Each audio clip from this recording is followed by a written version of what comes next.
David, you mentioned in your lecture today the attentiveness that the patristics had to a notion of lingering with the beauty of creation as a way of opening themselves to the presence of God.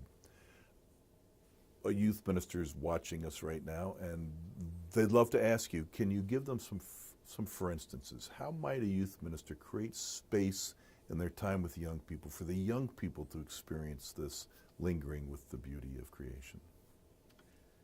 Well, there are many practices, many ways of doing this, and youth ministers probably already have some of these practices in their repertoire.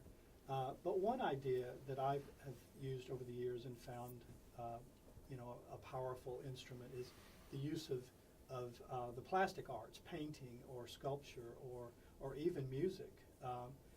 Having young people. The thing about painting a landscape, for example, it forces you to attend closely to creation, to nature over a period of time. You see colors you didn't see. You see rhythms that you didn't see. You see vibrations that you never noticed, and patterns and shade and light. You see things you didn't see. And beneath all of that, you can't help but sense the holy. So that's one way of engaging a practice. The other thing I would say is, and anyone who's ever been on an Outward Bound or a Knowles experience knows about journaling, and having young people, have experiences in wilderness, and then journal about it and be reflective about how does it make them feel, and what are their fears, what are their hopes, how are they inspired by creation around them.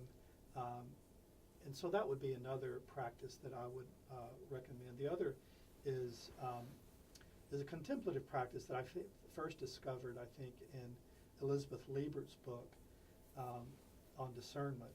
But we do this with some of our first-year seminary students. We send them out on our campus to find a spot where they're alone, and we ask them to find one object, whether it's a blade of grass or a leaf on a tree or an insect or a bird, and just listen, attend closely over an hour. How is that, object speaking to you? How is it speaking from God to you? And just listen closely to how creation speaks. So that would be another. And another practice that I've used, finally, is a practice I've used at Claremont when we were doing a course together with Frank Rogers on environmental studies.